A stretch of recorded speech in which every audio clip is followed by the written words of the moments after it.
Hi, and thank you so much for checking out our video today. Today's video is on one subject, and that subject, James, is... It's Mixcloud Live. Very good. So I really do think this is the most important launch of a platform for a long, long time. And I think it's probably, in my view, a platform that ranks in the top 3. Now, not right now does it have all the bells and whistles that I think it will have in the future, which is what we're going to discuss today. But it's an amazing start. So a little bit of background. Before I founded the agency in 2012, I was a radio presenter. James, please stay awake. You've heard this story too many times. But also my love, my love for house music is something that still continues, but I used to play at clubs all around the world. Now, the problem with DJs is that they own loads of music and they think it's right that they can broadcast it online. In fact, anybody with any copywritten music, just because they bought it, and they place it in a video and they put it online, they think that's okay. It's not. It's against copyright law. You can be fined or you can be jailed for that stuff. And so many platforms have kind of held creativity and talent back, like DJs, on Facebook, YouTube, because of those laws. They don't leverage the power of advertising around that so they can pay the record companies. They just kick you off. So typical, James, what happens if a DJ goes on Facebook and does a live stream with their music? Well, Neil, as you know, you'll be booted off of there like you're misbehaving in the club. And that doesn't actually, though, just go for DJs. That goes for anyone putting out any form of live content that contains copywritten music. Absolutely. And that happens on YouTube as well, on Twitch, on loads of platforms. So it kind of stifles the creativity of that particular sector. When live streaming is now becoming just huge for anybody, whether it's like a work thing, like what we're doing now, or whether it's meeting friends, it still excludes those DJs that want to reach fans, that want to show what they do. Until now. So Mixcloud always had the back of the DJs. It's been a platform where DJs and creatives can upload copywritten music in audio form and store and share that with their fans. Now they've launched Mixcloud Live. So they've done the deals with all the record labels and they said, you pay us £9 a month as a creative, you can stream 24 hours a day, copywritten music, whatever it is, we've got it covered. You're never going to get kicked off. You're never going to get banned. You're not going to have a copyright strike. No one's going to come after you. James, do you know how big that is? I mean, that is... Yeah, that's a massive undertaking that they've managed to achieve there. And I think these other platforms will be watching with great interest to see how Mixcloud succeeds over the coming months in this trial period. Yeah, absolutely. So, I mean, that as a platform, so it gives you the ability, if you're a DJ or creative, to reach your fans. There are some caveats because this is very, very early doors for Mixcloud Live. They rushed this, by the way, 6 months ahead of their release schedule because of COVID-19, because they've seen everybody doing their thing on Facebook and YouTube and getting kicked off. They thought this was the perfect sweet spot to come in with this product. Not built to where they wanted it to be built by, but at least stable enough to use. And I've been checking it out, James. I know I've been chucking you a few links as well, so you can see it. And if you're interested in Mixcloud Live or the opportunity to stream copywritten music in video and audio form, then let me just go through some of the things that I've observed. So first and foremost, for your £9 a month or your $15 a month, it's incredibly basic. So it's a channel URL that you have. So you have a web URL, which is like mixcloud.com/live/ whatever your name is. And on there, it's the Mixcloud branding. It's a video player and a chat box by the side. And that's it. You can't change any more than that. Do I have a problem with that? I don't think so, because that's, that's fine. I want that viewer. I want that the ability to send my videos out live. That's there. The ability for people to chat to you while you're in a stream, that's there too. You have to log in to Mixcloud or create an account, which is free to be able to chat. So that's one barrier, but still okay. Two, you can't embed that video player on any other website at the moment. You can share your channel name out, so you have to get everyone to move over to Mixcloud to watch you, but you can't embed it, put it on a website, or push it into a Facebook post or other social media posts. That's lacking for me at the moment, James. But I mean, we've got a bit of a theory about that, haven't we? Yeah, I mean, I think as you quite rightly point, we have rushed this out. It is beta, so there could be a number of things in the background that they're still working on. I mean, even when you go on the platform itself, for who's live now, that's quite buried. Unless you sort of know where to look, and there's a few reasons for that could be happening, but I think the potential for it and the scope for it's going to be massive. And I do also think that, as I said before, other platforms probably aren't going to want you running off to cloud, so they're not going to. I don't think they're going to allow those links anytime soon. So back on that page, that very simple page. How do you watch something that has been recorded by one of your favorite people back? You can't. It's not recorded. It's not archived. When the stream is live, it's live on that page. When they finished, it's gone. And I think that's something to do with this deal that they've made with the record labels, because they're not storing any of that stuff. And do I think there's a problem there? No, it would be lovely to be able to watch back some stuff that you've done, but actually it makes it more exciting that there's a platform that when you're live, it's live. You go there, you view that content, and then you go away and you come back at another time. So I'm quite excited by that, even though it does kind of limit you somewhat. I'm just incredibly excited. I mean, you probably can tell, but I'm incredibly excited by it and what it can lead to. So we just talked about creatives and DJs being able to stream their music, but we've been talking about this over the last week or so since it's been launched. And I mean, you just mentioned there about the trying to work out who is live and searching the artists that are live, so you can go through like a directory. That's not there yet. Just a box on one of the pages, which is on any audio stream that you go on to look at. It's down on the right hand side, down the bottom, well, kind of middle bottom.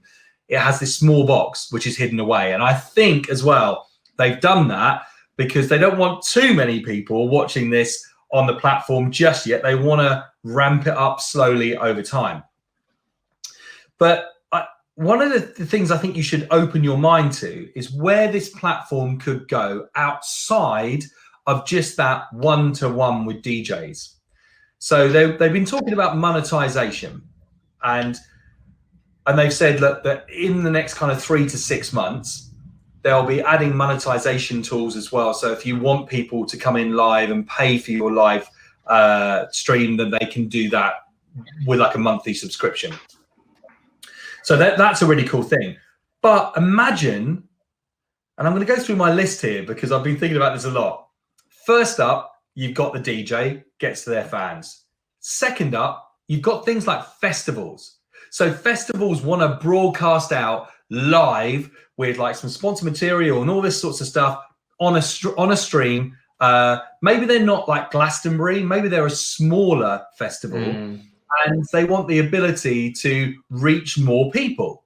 Well, I think Coachella's been live streaming for 2 years, but I think they offer it for free. And one of the things that I certainly can foresee happening with the uptake of Mixcloud Live, I mean, I reckon the people that are offering the free streaming of Coachella are going to be like, we probably should have charged for that. But even if they don't charge, I mean, even if they don't, you don't have to subscribe to that content. I mean, the ability for a small festival, let's say there's a small festival in Kent with like, I don't know, 5,000 people that go, right? If there's a way for them to live stream that to a bigger audience, that gives them the ability that they might grow over time by reaching a bigger audience via a free streaming platform. And can we go back to the fact that they're doing it 100% legally? 100% legally, which is incredible. So you've got festivals. Then you kind of move on to brands. So I've been thinking, okay, you've got Nike or Puma or Adidas as those big kind of cool fashion brands. For them, before this launching, to launch maybe like a music channel that kind of sat within their brand values, that could have, you know, features from DJs and like all the cool stuff, showing their fashion stuff. Before this, how much money? Millions they would have had to pay.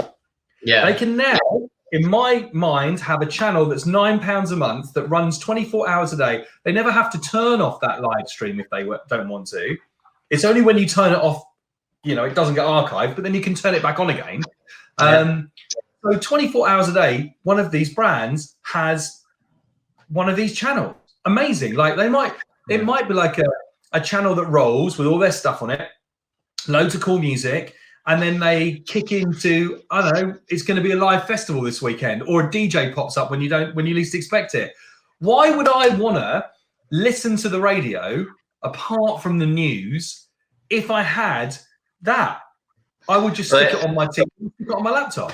Yeah, I mean, both of those points kind of illustrate this sort of continuation of the physical and the digital world, you know, the kind of the blurring of the lines and the continuation of that experience, really. You know, whether that's a brand and you visit a store, you know, there's possibilities that they could have that in store and be streaming that out. Yeah, so my next point was stores, like there might be a cafe that has this amazing atmosphere and has a DJ in it, or it has a playlist that they play all the time. They can stream that as a channel. So if you're not there or you're feeling a bit down, oh, I've got a favorite pizza place in Mallorca. Like if I can't be there, it'd be like, oh, I can just turn that on. Now, I know some people are doing this on YouTube, but it's not legal. It's not legal to do that and stream the music. So I can do that on Mixcloud, and I can go on there knowing that that's not going to cut out, and I can have that on for the afternoon. But you make a very good point when we spoke about this earlier, to do with one brand in particular. Which one was that? I mentioned several brands. Was that Hollister, Adidas? Which one? Hollister as a retail shop, because you said there were some things that they did. Yeah, I mean, as I say, I've not visited a Hollister for quite some time, but you know, from my recollections of what the stores used to have, they did have a very clear tie-in with, you know, that kind of California image, and there would be like big screens in there of showing like live cams from the beach and things like that throughout the day. And I suppose that kind of connection with place and space is something you really could achieve quite strongly with Mixcloud, like be that, you know, like you said, a restaurant or a store, but it could be a geographical location. And I think, you know, obviously there's an immediate appeal when you think about the link of DJs and Ibiza and things such as that. But I think brands are really going to see a financial opportunity here, and they're going to want to look to capitalize on that, whether that's partnering with DJs, whether that's setting up their own content streams. We'll have to wait and see. Yeah, totally. And I think there's some other things that layer onto this as well in my thought process, where there's award ceremonies and, you know, the stuff that has that copywritten music that can't be broadcast without special licenses. You can now do that on Mixcloud. Well, especially if it was a music award show. Exactly. And music quizzes and, you know, all this stuff becomes incredibly exciting to be able to deliver through Mixcloud. And I think the people behind it should be incredibly excited about what they've made, because I do think it is so important. And we'll be like utilizing Mixcloud Live and doing some special stuff with that. And also talking through ways to connect to Mixcloud Live. You know, how do you do it? How easy is it? Firstly, let me just tell you, before going into the details, which is going to be on another video, it's so easy. Like, it's so easy. And we've even been using a system today, which we're not going to be talk about too much about now, but you can then plug that system into Mixcloud Live and then have even a bigger opportunity to do stuff via a cloud-based, browser-based service. So, you know, I'll explain in a later video how you connect to Mixcloud Live, what you need. And apart from the Mixcloud Live account itself, which is £9 a month, everything else really, if you've got a laptop and a phone, is free. And then in how to tart up your feed, because I think that's one of the things that are kind of lacking at the moment. There's loads of people jumping on there, but graphically making you stand out as a really good channel. And also look at some best practices from people. I saw B Traits from Radio 1 and Radio 1 Extra do a live stream this week, or a pseudo live stream via a platform into Mixcloud Live. And that looked just fantastic. So looking at best practices from a very small number of DJs that are on Mixcloud Live at the moment. I mean, I'm thinking it's probably only a few hundred, if that now, but it is going to be growing bigger and bigger and bigger. And I think Mixcloud have got a monster under their duvet. Yeah, I'd agree strongly. I mean, I think at this point, it's easy to look at it and say, oh, perhaps it's sort of for small DJs or people that have a kind of a cult following or something like that. And, you know, maybe in this very early, very beta stage part of it, it does feel niche, but that will not remain. That will not remain past this, I'd say, this 3-month trial period, this beta testing. Once the platform's solid, you know, and things kind of progress with it and the world starts to move forward again, people are going to be taking a look at this and thinking, oh, you know, there's some cool stuff that can be done here. We can reach people in new ways. And as soon as brands get affiliated with it, and as I said before, whether that's making their own original content or partnering with content creators on the platform, DJs, you know, they're going to see a huge, huge uptake. Absolutely. Well, listen, let's not talk too much about it right now. You can read more about it on our website. Just go to the news section. We've written a whole piece about Mixcloud Live in there. You can also look back at our other pieces that we've done over the last couple of weeks, talking about digital trends and also about our new animation, which you can actually see on our homepage right now. So that's webvid.com, WEBVID.com. Right, James, you stay safe. You stay safe, and we'll see you soon. Bye.